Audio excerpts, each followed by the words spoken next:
Baik, selamat siang. Perkenalkan, nama saya Jeffrey Gunawan Mendova, NPM 18.10058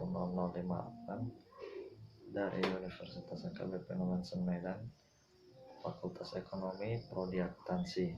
Nah, sekarang saya akan menjelaskan tentang pasar bisnis.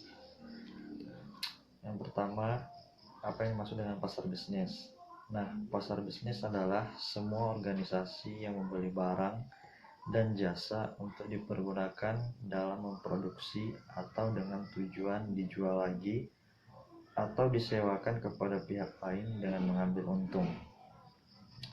Kemudian, perilaku pembelian bisnis mengacu pada perilaku pembelian organisasi yang membeli barang dan jasa untuk digunakan dalam produksi produk dan jasa lain yang dijual, disewakan, atau dipasok kepada pihak lain.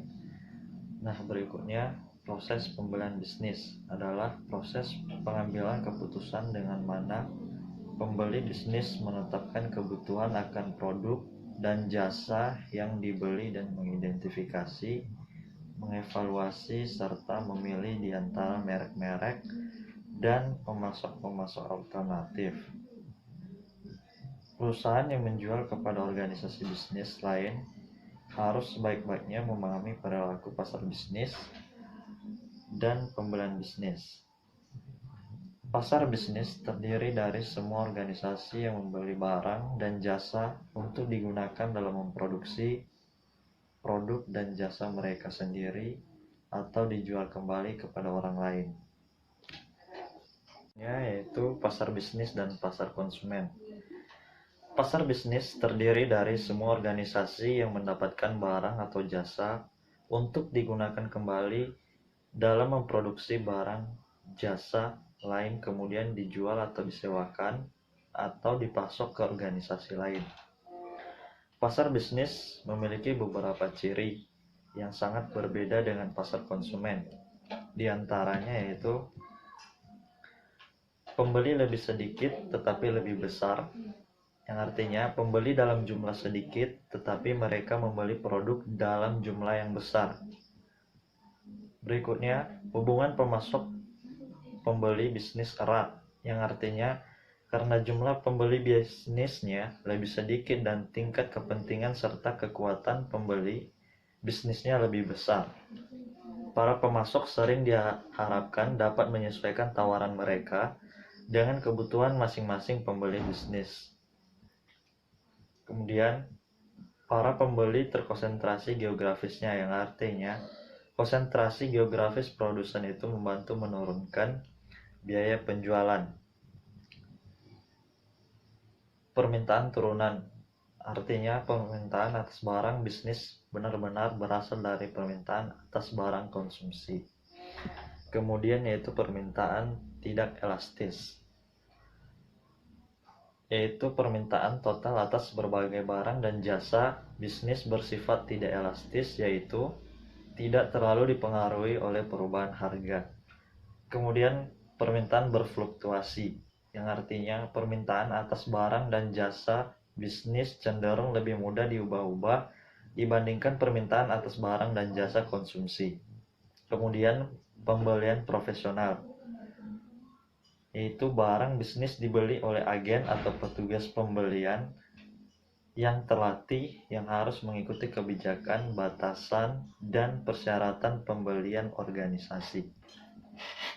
Kemudian pengaruh pembelian berganda. Umumnya keputusan pembelian bisnis dipengaruhi oleh lebih banyak orang. Panggilan penjualan berganda, yaitu studi yang dilakukan oleh McGraw-Hill menemukan bahwa diperlukan 4-4,5 panggilan untuk menutup rata-rata industri. Kemudian pembelian langsung. Pembelian bisnis sering membeli langsung dari produsen dan tidak melalui perantara, terutama barang-barang yang rumit secara teknis atau mahal seperti komputer, mainframe, dan pesawat terbang. Pembelian pasar bisnis. Pembeli bisnis menghadapi banyak keputusan dan melakukan pembelian. Jumlah keputusan tersebut bergantung pada situasi pembelian. Menurut Patrick Robinson dan rekan-rekannya membedakan 3 jenis situasi pembelian.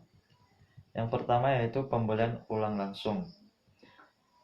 Dalam hal ini, pembelian ulang langsung adalah situasi pembelian di mana departemen pembelian yang memesan ulang secara rutin. Contohnya perlengkapan kantor, bahan kimia dalam jumlah besar. Yang kedua yaitu pembelian ulang modifikasi. Pembelian ulang modifikasi adalah situasi di mana pembeli ingin memodifikasi spesifikasi produk, harga, syarat pengiriman, atau syarat lain. Pembelian ulang modifikasi biasanya melibatkan tambahan peserta pembuat keputusan di pihak pembeli dan penjual. Yang ketiga yaitu tugas baru. Tugas baru adalah situasi pembelian di mana pembeli membeli produk atau jasa untuk pertama kalinya. Contohnya gedung, sistem pengaman baru, dan lain-lain. Kemudian pembelian dan penjualan sistem. Yang pertama itu sistem buying atau pembelian sistem, yaitu penyedia tunggal menyediakan sejumlah paket bagi kebutuhan pembeli dan penyedia memberikan turnkey solution atau solusi putar kunci bagi pembeli. Yang kedua itu sistem selling atau penjualan sistem, di mana pengusaha manufaktur menjual sistem secara keseluruhan, pemasok penyedia keseluruhan barang atau MRO maintenance atau perawatan, repair atau perbaikan, operating atau pengoperasian. Kemudian tahap proses pembelian bisnis. Proses pembelian adalah proses pengambilan keputusan oleh pembeli bisnis untuk menentukan produk dan layanan yang perlu dibeli organisasi mereka. Kemudian menemukan, mengevaluasi, dan memilih di antara pemasok yang tersedia. Yang pertama itu pengenalan masalah. Tahap pertama adalah pengenalan masalah atau kebutuhan yang dapat dipenuhi setelah membeli barang atau jasa yang akan dibeli. Kedua, perumusan kebutuhan umum, yaitu tahap dalam proses pembelian bisnis di mana perusahaan menggambarkan karakteristik umum dan kuantitas produk yang diinginkan. Ketiga, spesifikasi produk, yaitu proses organisasi pembelian yang memutuskan dan melakukan spesifikasi atas karakteristik teknis produk terbaik untuk produk yang diperlukan. Keempat yaitu pencarian pemasok, yaitu adalah proses di mana pembeli berusaha menemukan vendor terbaik. Kelima, permintaan pengajuan proposal, yaitu proses di mana pembeli mengundang pemasok bermutu untuk mengajukan atau mengumumkan proposal. Keenam yaitu pemilihan pemasok, di mana pembeli memilih pemasok yang terbaik dan sudah mengumpulkan proposal. Ketujuh, spesifikasi pesanan rutin, yaitu proses pembelian bisnis di mana pembeli menulis pesanan akhir dengan pemasok terpilih yang menyebutkan spesifikasi teknis, kuantitas yang diperlukan, waktu pengiriman yang diinginkan, kebijakan pengembalian dan jaminan. Kedelapan, penilaian kerja, yaitu proses pembelian bisnis di mana pembeli menilai kinerja pemasok dan memutuskan untuk melanjutkan, memodifikasi, atau meninggalkan suatu kesepakatan. Baik, selanjutnya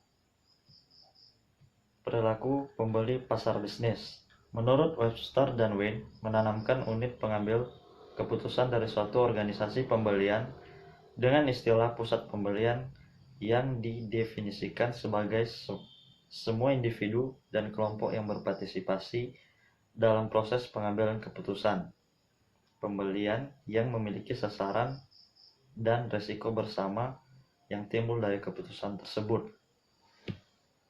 Pusat pembelian terdiri dari semua anggota organisasi yang memainkan salah satu dari 7 peranan dalam proses keputusan pembelian. Yang pertama yaitu pencetus. Pencetus merupakan pengguna atau orang lain dalam organisasi yang meminta pembelian sesuatu. Kedua, pemakai. Pemakai adalah mereka yang menggunakan barang atau jasa. Ketiga, pemberi pengaruh. Pemberi pengaruh adalah orang-orang yang mempengaruhi keputusan pembelian. Keempat, pembuat keputusan, yaitu orang-orang yang memutuskan persyaratan, produk, dan pemasok. Kemudian pemberi persetujuan, yaitu orang-orang yang mensahkan tindakan yang diusulkan oleh pemberi keputusan atau pembeli. Pembeli adalah orang-orang yang memiliki wewenang resmi untuk memilih pemasok dan menyusun syarat-syarat pembelian. Terakhir, penjaga gerbang, yaitu orang yang mempunyai kekuatan mencegah penjual atau informasi agar tidak menjangkau anggota pusat pembelian. Misalnya agen pembelian, resepsionis, dan operator telepon yang dapat mencegah wiraniaga agar tidak menghubungkan pengguna atau pengambil keputusan. Kemudian pengaruh utama terhadap pembeli bisnis. Pembeli bisnis memperoleh banyak pengaruh saat mereka membuat keputusan pembelian. Beberapa pemasar mengasumsi bahwa pengaruh yang paling penting adalah alasan ekonomi. Mereka berpendapat bahwa pembeli akan menyenangi pemasok yang menawarkan harga yang paling rendah atau produk yang terbaik, atau yang memberikan paling banyak layanan. Pandangan ini berpendapat bahwa para pemasar harus berkonsentrasi pada penawar manfaat ekonomi yang besar kepada para pembeli. Pemasar lainnya berpendapat bahwa pembeli menanggapi faktor-faktor pribadi seperti kesukaan, atensi, atau perhatian, atau penghindaran resiko. Faktor lingkungan. Pembeli bisnis sangat dipengaruhi oleh faktor-faktor lingkungan ekonomi saat ini dan yang diharapkan seperti tingkat permintaan primer, perakiraan ekonomi, dan biaya uang. Kemudian faktor organisasi. Setiap organisasi pembelian mempunyai tujuan, kebijakan, prosedur, struktur organisasi, dan sistem yang spesifik. Pemasar bisnis telah akrab dengan hal-hal tersebut. Pemasar bisnis harus mewaspadai kecenderungan organisasional dalam bidang pembelian berikut ini. Yang pertama, peningkatan mutu departemen pembelian, pembelian yang terpusat, kontrak jangka panjang, evaluasi kinerja pembelian. Kemudian faktor antar pribadi. Pusat pembelian biasanya terdiri dari beberapa partisipan dengan minat, wewenang, dan daya yang persuasif yang berbeda.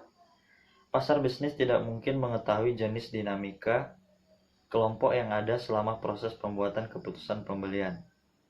Meskipun setiap informasi yang ditemukannya mengenai faktor kepribadian dan antar pribadi bisa bermanfaat. Kemudian faktor individu. Setiap partisipan dalam proses pembelian memiliki motivasi, persepsi, dan preferensi pribadi.